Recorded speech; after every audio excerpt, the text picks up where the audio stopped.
Assalamualaikum warahmatullahi wabarakatuh. Jumpa kembali sama Mimin di Pawon Misteri.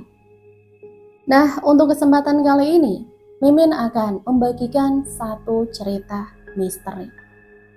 Seperti apa ceritanya? Mari kita mulai.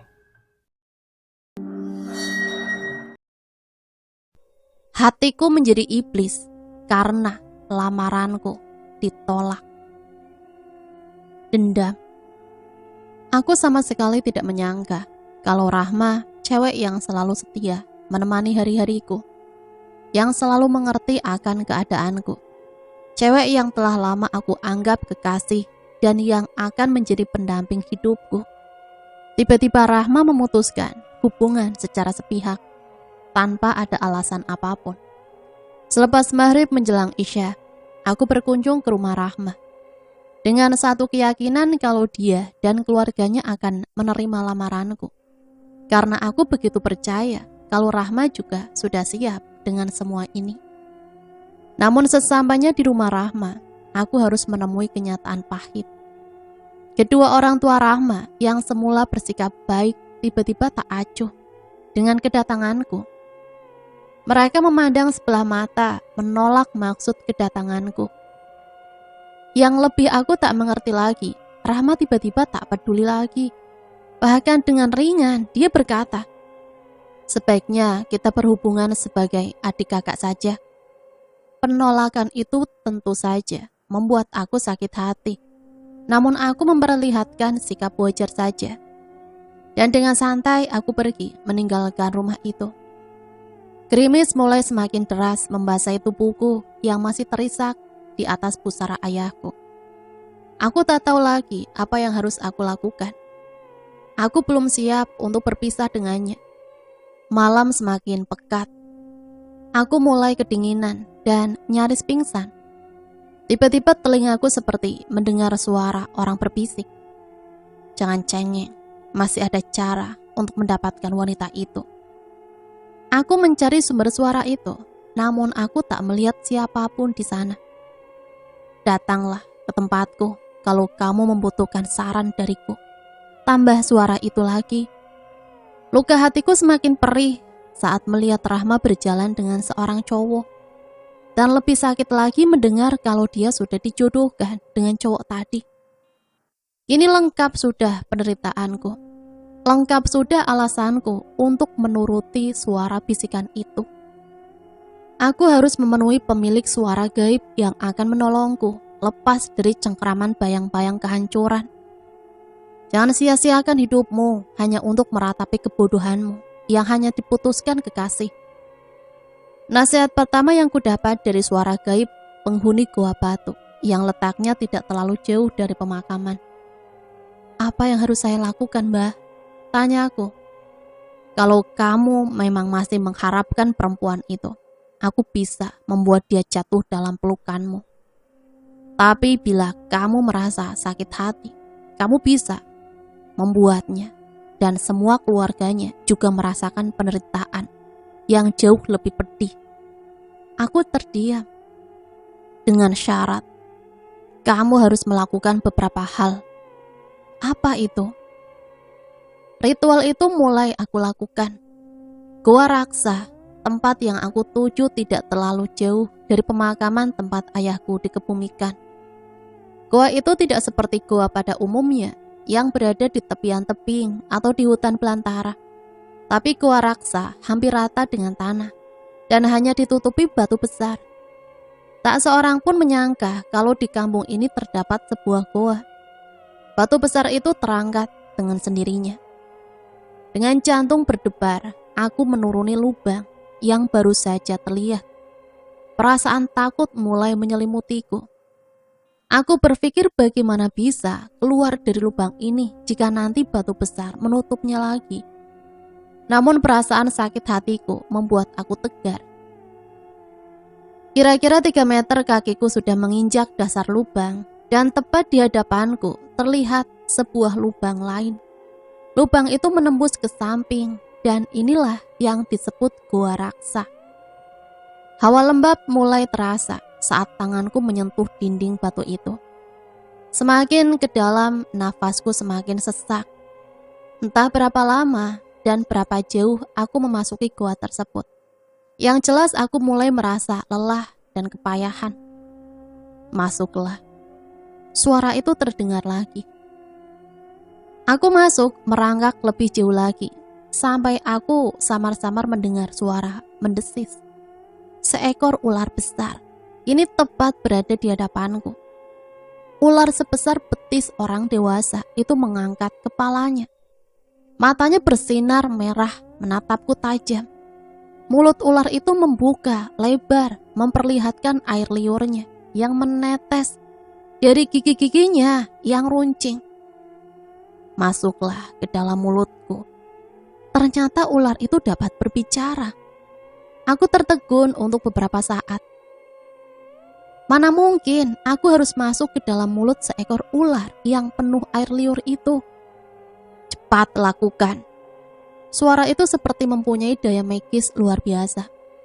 Aku melangkah dengan penuh kengerian yang luar biasa. Apa jadinya kalau ular itu menutup mulutnya dan menelan tubuhku mentah-mentah? Oh, ternyata beginikah berada di dalam perut seekor ular. Sungguh jauh berbeda dengan apa yang aku bayangkan. Di sana aku melihat pemandangan indah yang belum pernah aku lihat sebelumnya. Hamparan karpet berwarna merah terbentang hampir menutupi semua ruangan. Dinding batu berhiaskan emas berkilau dengan pilar-pilar penuh manik-manik intan permata yang menakjubkan. Duduklah. Suara itu ternyata milik seorang lelaki tua dengan mahkota ular di kepalanya. Siapakah tuan ini? Tanyaku tak henti memandang orang tua yang telah membawaku sampai ke tempat ini. Aku adalah Senopati Aryadipa dari kerajaan ular emas. Seperti yang pernah aku bilang, aku akan membantumu. Tuanku Aryadipa adalah seorang senopati bangsa siluman. Mempunyai kekuasaan di belahan utara kerajaan ular emas. Sekarang katakan, apa yang kamu inginkan? Aku akan mengabulkan permintaanmu dengan satu syarat. Syarat apa? Tanyaku. Setiap 1 tahun, kamu harus memberikan seorang anak laki-laki yang belum balik masih suci. Permintaan yang aneh. Untuk apa? Apa yang tuanku maksudkan? Anak laki-laki itu akan menjadi kesatria pasukan tempur untuk pertahanan kekuasaanku. Tapi tidak ada kata lain. Kamu harus menurut atau menjadi korban santapan sanca lintang. Dia akan menelanmu hidup-hidup. Tuanku Aryadipa menunjuk ke sudut lain, di mana terdapat seekor ular yang besar, bukan kepalang. Jadi tak ada pilihan bagiku. Aku yang semula tidak memiliki apa-apa, kini bisa menjalani hidup dengan penuh percaya diri. Setiap malam purnama, utusan tuanku Arya datang ke kamar pribadiku. Utusan itu adalah seekor ular besar bersisik emas dan aku harus bersetubuh dengannya. Semula aku takut, ngeri ketika ular itu mulai merayap di atas tubuhku. Dan tanpa sehelai benang pun, aku terpaksa memejamkan mata manakala ia mulai menjilati bibirku. Ciuman yang liar itu lama-kelamaan terasa begitu lembut dan nikmat. Aku sempat dibuat seolah terbang. Sungguh baru pertama kali aku merasakan senikmat ini. Setengah terbuka, mataku begitu takjub. Di atas tubuhku yang semula seekor ular, kini berganti menjadi seorang wanita yang kecantikannya melebihi gadis manapun. Dan setiap habis menggauli putri ular itu, aku melihat sisik-sisiknya yang terkelupas dari tubuhnya. Sisik itu adalah koin-koin emas yang akan aku kumpulkan demi mewujudkan keinginanku. Dari mulai merenovasi rumah sampai dengan kendaraan pun kini aku punya. Tapi itu belum seberapa. Aku tak mau orang curiga dengan keadaanku yang serba instan. Rumah ku buat sederhana yang kelak akan kubangun semegah mungkin. Tapi itu nanti. Kalau semula orang selalu mencibir setiap kali aku lewat atau menyapa, sekarang mereka malah balik menyapa. Apalagi kalau kebetulan aku bawa mobil. Tidak sedikit yang mengangkat tangan atau melambai. Sampai suatu hari, aku kebetulan membawa mobil lewat depan rumah Rahma. Bukan maksudku untuk menyombongkan diri. Kuhentikan laju mobil tepat di hadapan Rahma. Aku membuka kaca, kemudian menyapanya. Rahma memandangku dengan pandangan agak ragu. "Kamu mau kemana?" Tanyaku basa-basi. Rahma menggeleng lalu tertunduk. Demi melihat cewek yang pernah, bahkan masih aku cintai, aku keluar menghampirinya. "Kamu," Rahma menggantungkan ucapannya. "Iya, kenapa? Apa kamu tidak membenci aku, Mas?" Aku menggeleng. "Untuk apa aku membencimu? Bukannya ayahku telah menolak dan menghinamu, tapi kamu..." Bagi aku, penolakan dan hinaan ayahmu itu aku anggap wajar. Orang tua mana yang rela bila anak gadis semata wayangnya harus mendapatkan jodohnya cowok macam aku? Miskin dalam segala hal. Aku bukan cuma miskin harta, tapi juga miskin pendidikan dan tak punya masa depan yang jelas. Semua orang tua sudah pasti ingin melihat anaknya bahagia, ingin mempunyai menantu dari kalangan orang terpandang, terhormat, berpendidikan tinggi, punya pekerjaan jelas, dan "Cukup, Mas, itu ayahku, bukan aku," jerit Rahma. Aku menarik nafas lega, seakan sebagian ganjalan di hatiku terlepas. Ingin aku menyentuh gadisku ini, tapi di mana harga diriku yang telah diinjak-injak keluarganya? Maafkan, aku Risma. Aku tidak bermaksud kasar sama kamu. Aku pergi dulu." Dengan sedikit malas, aku masuk mobil dan meninggalkan gadisku yang masih tertegun memandangi kepergianku. Aku tahu kalau semua kegagalan hubunganku dengan Risma hanya karena kedua orang tuanya yang sok kaya.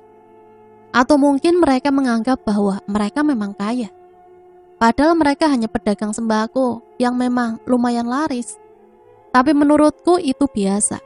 Bahkan masih banyak penjual sembako yang lebih berhasil. Kenapa aku harus memikirkan mereka? Toh mereka bukan siapa-siapa aku. Mereka sudah tidak ada hubungan denganku lagi. Memang aku sempat berangan-angan hidup bahagia bersama dengan Rahma sebagai pasangan suami istri. Aku begitu bahagia dan bangga memiliki istri yang cantik, bunga desa yang banyak dipuja oleh cowok-cowok di wilayah tempat tinggalku. Aku juga bangga memiliki kedua mertua yang sukses dengan usahanya. Tapi semua tinggal harapan kosong. Hampir setahun aku berhubungan dengan makhluk gaib siluman ular emas. Aku harus menyiapkan korban persembahan untuk tuanku, Arya. Seorang bocah laki-laki yang belum akil balik. Kemana aku harus mencarinya? Seorang anak kecil tengah menangis sesegukan di sudut sebuah rumah. Tepat, pikirku. Tangis bocah lelaki itu agak perlahan, bahkan nyaris terhenti ketika aku mendekatinya. Aku berjongkok di hadapannya. Tangannya memegang handphone yang nampak terpisah antara mesin dan kerangkanya. Berkali-kali dia menyatukan keduanya, namun tetap terlepas kembali. "HP kamu kenapa, Dek?" Tanyaku sembari memperhatikan wajah anak itu. Sepertinya dia kesal dan cemas kalau handphonenya tak bisa diperbaiki lagi. "HP aku, Om. HP-ku jatuh dan pecah. Aku takut dimarahi ayah, Om." Dia menjawab gugup. "Aku takut nanti kalau ayah telepon gak bisa, pasti ayah marahin aku dan ibu." "Ayah kamu di mana?" "Kerjanya jauh, Om, keluar Jawa." "Oh, kalau ibu?" "Ibu juga kerja jadi pembantu, pulangnya sore." "Jadi kamu sendirian?" "Iya." Bagaimana ini?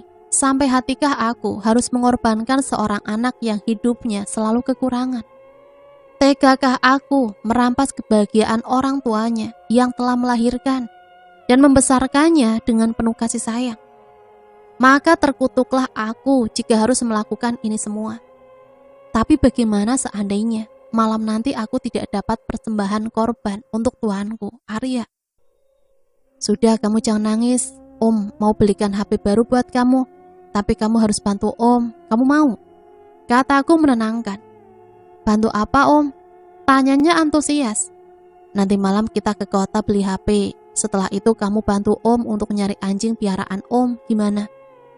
Iya Om, tapi HP harganya mahal Om. Gak apa-apa. Oke ya, nanti malam sehabis Isya Om jemput kamu. Kamu tunggu aja di depan sana ya. Om, beneran mau beliin aku HP? Om gak bohongin aku kan? Ada keraguan di mata bocah itu.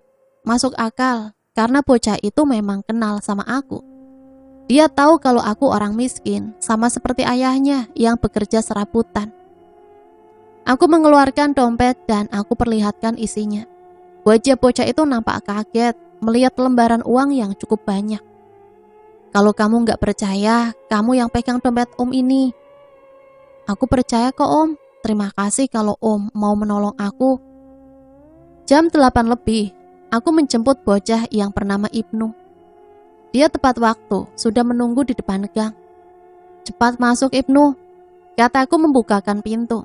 Dia sedikit ragu melihat ke dalam mobil. Ini mobil Om, tanyanya seperti tidak yakin. Sudah ayo cepat, nanti keburu tutup konter HP-nya. Ibnu duduk di sebelahku, matanya terus saja memperhatikan interior di dalam mobil. Setelah mendapat handphone yang sesuai, aku mengajak masuk ke supermarket untuk membeli cemilan. Jam baru pukul 9 malam, masih lama untuk menunggu sampai jam 12. Setidaknya aku harus siap di Goa Raksa jam setengah 11.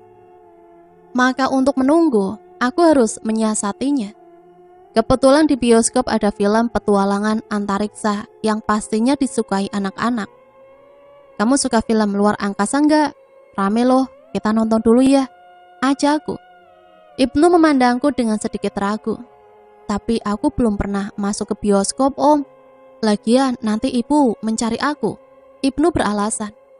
Gak apa-apa, nanti Om yang bilang sama ibu kamu. Ibnu pun setuju, maka aku segera membeli tiket. Singkat cerita, kami sampai di depan Goa Raksa hampir jam 12 teng. Seperti yang sudah kami sepakati, Ibnu pun menurut ketika aku menyuruhnya untuk mencari anjingku yang aku bilang hilang. Ibnu tidak tahu kalau semua itu bohong dan cuma tipu dayaku saja. Kamu sebelah sana ya, Om cari ke arah sini.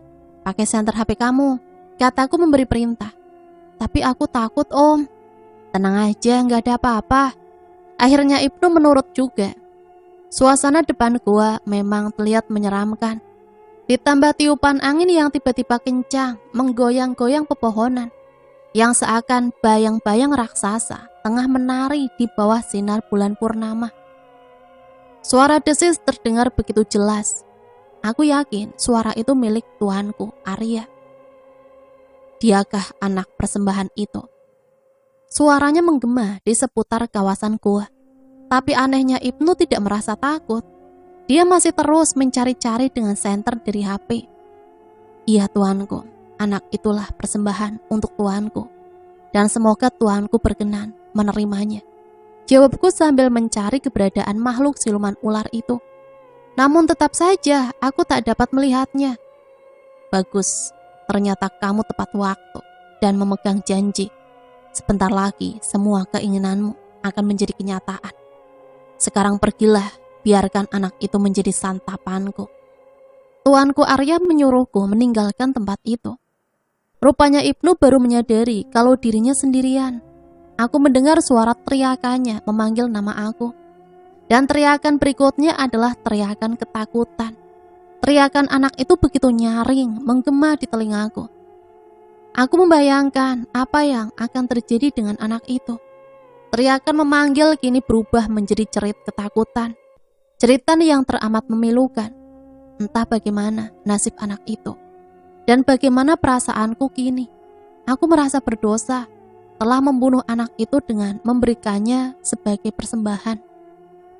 Di sisi lain, aku sudah berhasil melewati cobaan dan ujian pada makhluk siluman ular itu. Keesokan harinya, kampungku menjadi ramai dengan kabar hilangnya bocah laki-laki yang bernama Ibnu. Sebagian orang mengira kalau bocah itu diculik. Sebagian lagi menganggap hilangnya bocah itu terkait makhluk gaib. Apa mungkin dia di bawah kalong wewe? Semalam angin bertiup kencang sekali. Saya juga samar-samar mendengar suara jerit minta tolong. Seorang warga berasumsi, mungkin juga sih, tapi selama ini kampung kita aman-aman aja. Apa nggak mustahil dia diculik sebab dia itu sering sendirian? Timbal yang lain. Menurut ibunya sih, dia minta izin mau main ke rumah temen. Tapi sampai malam si ibu menunggu, belum juga pulang. Kasihan tuh anak, mana bapaknya kerjanya jauh lagi, sambung yang lain. Dan bermacam opini warga. Untunglah tak seorang pun yang memperhatikan mobilku pada saat hampir maghrib kemarin. Setelah peristiwa itu, keadaan hidupku jauh lebih cukup. Ayah dan ibuku mulai sering bertanya tentang harta kekayaan yang kudapat. Memang tak heran bagi semua orang. Mereka mulai kasak kusuk kalau aku melakukan pesugihan. Masa bodoh dengan omongan orang. Yang penting mereka tak pernah bisa membuktikan tuduhan mereka. Dan yang paling penting, aku bisa membuat kedua orang tua Rahma yang telah membuat aku melakukan hal seperti ini. Ini benar-benar meradang. Mereka tak lagi memandangku sebelah mata. Jangankan memandang sebelah mata, untuk melirik saja rasanya mereka tak punya nyali. Aku berpikir untuk menghancurkan usaha dagang mereka, biar mereka tahu dan merasa bagaimana pahitnya menjadi orang yang terhina. Malam itu saat rembulan bersinar penuh, di bawah pepohonan aku melihat sesosok wanita. Pandangannya begitu tajam, seakan menembus kaca jendela tempat aku berdiri. Wanita itu melangkah, tenang tanpa suara, seakan mengambang tanpa berpijak pada tanah. Semakin dekat, semakin jelas kalau wanita itu adalah Putri Kenanga, salah satu makhluk ular utusan tuanku Arya. Seperti terhipnotis, aku segera membuka pintu untuk menyambutnya. Kenanga begitu cantik dengan gaun biru muda yang tipis, memperlihatkan lekuk tubuhnya yang indah. Kenanga mendahului aku masuk ke kamar, menatapku dengan mata sayu dan menggerakkan gerakan bibirnya yang sensual. Dia mulai melucuti tali gaun bagian atas sehingga memperlihatkan lehernya yang putih mulus. Aku semakin menelan ludah sesaat setelah Kenanga benar-benar telanjang tanpa sehelai benang. Bagai harimau yang kelaparan, dengan cepat menerkam tubuhku, lalu terdengar desisan saat menjulurkan lidahnya yang bercabang. Lidah putri ular itu kini menari-nari, merambah dinding rongga mulutku dan melilit lidahku. Aku benar-benar merasakan sensasi yang luar biasa. Inikah kenikmatan dunia yang sesaat? Kenikmatan dalam permainan iblis yang kelak harus kubayar mahal dengan darah bocah-bocah malang sebagai tumbal. Atau mungkin diriku sendiri yang akan menghantar nyawa kepada sang junjungan iblis ular itu.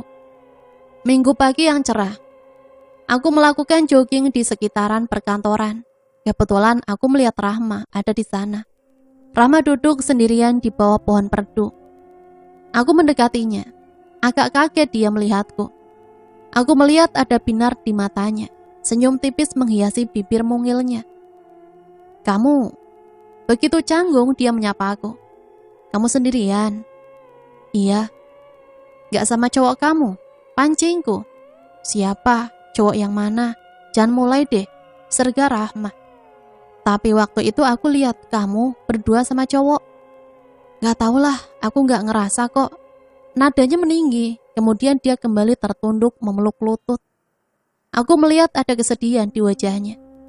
"Kamu kenapa?" Dia cuma menggeleng. "Jujurlah, ada masalah apa?" Setelah aku desak, akhirnya dia menjawab juga. Rahma menceritakan kalau usaha dagang ayahnya tidak seperti dulu lagi. Hampir bangkrut, cetusnya.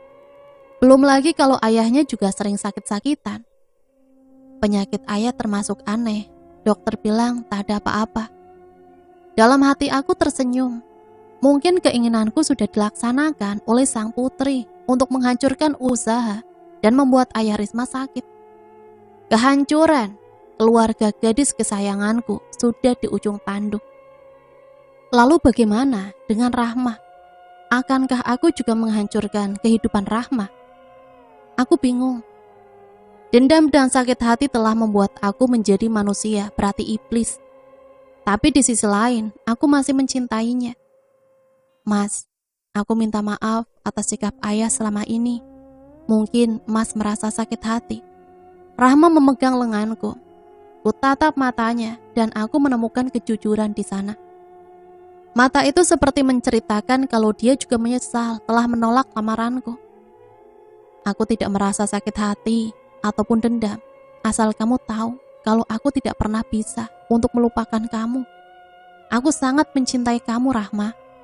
Andai pun kamu telah menjadi milik orang lain, aku tetap menyayangimu. Dan aku rela untuk tidak menikah seumur hidupku. Entah kenapa aku berkata seperti itu, seakan kata itu meluncur begitu saja. Tidak, Mas, kamu jangan berkata seperti itu. Dengan keadaanmu yang seperti sekarang ini, aku rasa kamu sangat mudah memilih wanita yang kamu inginkan. Kamu sudah kaya, Mas. Semua yang kamu miliki sudah cukup untuk membuat wanita menaruh harapan padamu. Aku sebenarnya juga heran dari mana kamu bisa memiliki kekayaan begitu cepat. Tapi aku tak peduli, aku mencintai kamu apa adanya. Aku menarik nafas berat mendengar Rahma menyinggung kekayaanku. Ya inilah jalan hidupku. Aku merasa hidup bagi bangkai yang berjalan. Aku ada, tapi mereka menganggap tak ada. Semua itu aku jadikan cambuk agar aku bangkit dari keterpurukan. Dan sekarang aku bisa menikmati hasilnya. Ilahku.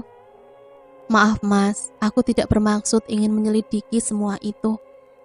Semua itu karena aku tetap mencintaimu Mas, meski ayahku menolak kehadiranmu. Benarkah Rahma masih mencintaiku? Lalu kenapa dia mengatakan menganggap menjadi kakak beradik saja?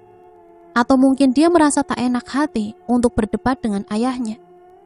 Bagaimanapun Rahma seorang santriwati yang banyak mengerti tentang restu orang tua. Dan dia tak mau dicap sebagai anak durhaka. Hari-hari pun berlalu, minggu demi minggu, bulan demi bulan aku lewati. Akhirnya tahun pun berganti. Entah sudah berapa banyak anak laki-laki yang aku jadikan korban untuk persembahan. Dan malam nanti aku harus mencari mangsa untuk persembahan. Kemana aku harus mencarinya? Untunglah pikiranku yang kalut itu seketika berubah cerah saat melihat Rahma di depan rumahku. Ku hampiri dia, aku melihat mendung di mata gadis itu. Kamu kenapa? Kelihatannya seperti ngelamun gitu. Tanyaku sambil duduk di sampingnya. Aku bingung Mas. Bingung? Bingung kenapa? Coba kamu ceritakan dengan jujur. Ingat, kita adalah satu jika kamu masih menganggap aku ada. Iya Mas, aku bingung. Sekarang penyakit ayah semakin parah. Aku berusaha membujuk Rahma agar besok membawa ayahnya ke rumah sakit. Padahal dalam hatiku merasa puas melihat keadaan orang tua itu sekarat. Pada mulanya Rahma menolak. Mana mungkin aku yang telah dihina habis-habisan masih mau berkorban untuk ayahnya. Kalau kamu memang mau menolong ayah, terima kasih Mas. Aku tak tahu bagaimana bisa membalas kebaikanmu. Membalas kebaikan aku mudah saja kok. Asalkan kamu mau menjadi istriku, itu saja. Rahma memandangku dengan rasa tak percaya. Kamu serius Mas? Kamu meragukan aku. Rahma menatap tajam ke bola matanya, seakan mencari jawaban kepastian. Kuraih tubuh gadis itu, ku dekap dalam pelukanku. Ku bisikan kata, aku sayang padamu. Nah sekarang kamu izin dulu sama ibu kalau kamu mau pergi, tapi jangan bilang sama aku. Mereka pasti tidak mengizinkan. Kemana Mas? Jalan cari angin, nonton juga boleh.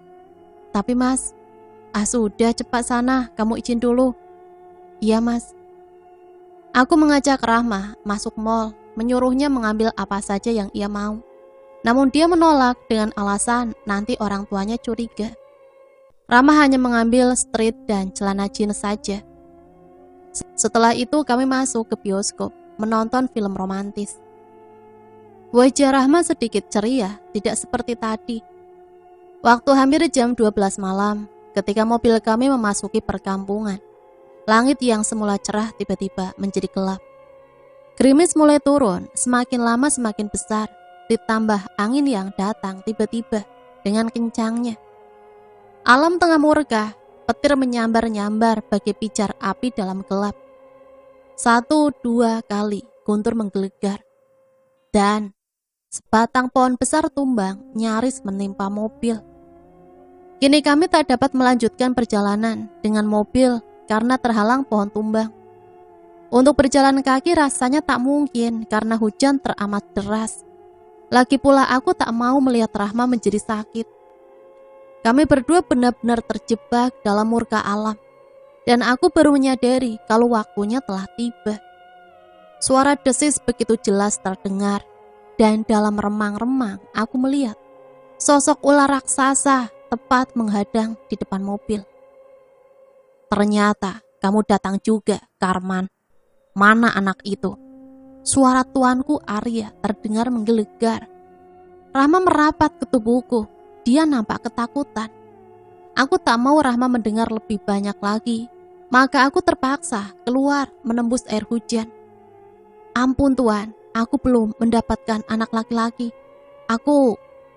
Jadi kamu mau menyerahkan wanita itu, begitu? Aku tak bisa menjawab. Makhluk siluman yang kupanggil tuanku Arya Dipa kini semakin mendekat. Lidahnya menjulur panjang, siap untuk menarik tubuh Rahma yang sempat melongok dari kaca mobil. Mata makhluk siluman ular itu kini semakin merah. Marah karena malam ini aku tak bisa memberinya seorang bocah. Lidah yang bercabang itu kini semakin dekat dengan kaca mobil. Aku menjadi panik. Aku takut jika Rahma menjadi mangsanya. Perasaan panik mengalahkan rasa takut. Aku mengambil sepotong kayu, lalu kuhantam kepala iblis itu. Dia menyeringai, memperlihatkan gigi-giginya yang runcing, dan yang selalu meneteskan air liur. Dasar manusia, tak tahu malu. Kau sudah aku tolong mendapatkan kekayaan, tapi kau tak bisa menepati janjimu. Maka kau dan gadis itu akan aku jadikan budak-budakku di negeriku. Setelah berkata begitu, dia mengibaskan ekornya, tepat menghantam tubuhku. Aku terpental dan jatuh di atas tumpukan daun pohon yang baru saja tumbang. Dadaku terasa sesak, sakit, nafasku menjadi berat. Di saat kepala ular siluman itu hampir menyentuh tubuhku, tiba-tiba Rahma keluar. Dan dengan beraninya dia menyerang ular itu. Dengan menyebut nama Allah, Rahma berhasil membuat siluman ular itu merasa panas. Sebetulnya bukan cuma ular itu saja yang merasa panas. Aku pun demikian. Kulitku terasa melepuh, namun aku berusaha menahan sehingga aku seperti demam. Kau makhluk manusia, perempuan. Kau yang harus menjadi mangsaku lebih dulu. Ancaman iblis itu tidak membuat Rahma menjadi takut. Tubuh gadis itu kini terduduk bersila di atas dedaunan. Rahma memejamkan matanya, sementara bibirnya komat-kamit seperti membaca mantra. Tepat ketika mulut ular itu hendak menelan Rahma, sekonyong-konyong seberkas sinar putih menyilaukan mata, menghantam kepala ular itu. Ular raksasa itu sedikit limbung. Dia berusaha kembali untuk menyerang Rahma. Namun sebelum berhasil menyentuh tubuh gadis itu, bayangan putih telah menghadang dan menghantam kepala ular. Untuk yang kedua kalinya, bayangan putih itu ternyata sosok laki-laki tua. Beliau adalah Kiai Amang, pemilik dan guru besar pondok pesantren tempat Rahma menimba ilmu. Saya tidak menyangka kalau di kampung ini ada makhluk siluman ular yang memberikan pesugihan. Kiai Amang melirik padaku, diikuti tatapan Rahma yang membuat aku menjadi malu dan tak punya harga diri di matanya. Pusatkan pikiranmu, sekarang kita serang dan musnahkan makhluk siluman itu. Rahma menuruti kata Kiai Amang. Kemudian di saat ular itu mulai menyerang lagi, kemarahan siluman itu semakin menjadi. Kali ini makhluk itu sudah siap untuk menelan tubuhku. Hujan angin ditambah gemuruh guntur membuat suasana seakan hendak kiamat. Sedetik lagi, moncong siluman itu menyentuh kepalaku. 2 bekas sinar menghantam telak kepala ular hingga membuatnya meraung kesakitan. Tubuh siluman itu menggelepar, mengeluarkan asap kehijauan. Anak manusia, jahanam, kelak kau akan menerima pembalasanku. Desis panjang itu berakhir dengan lenyapnya sosok siluman ular tersebut. Rahma dan Kyai Amang mengucap syukur atas lenyapnya siluman itu. Kemudian mereka mendekat dan membantuku untuk berdiri.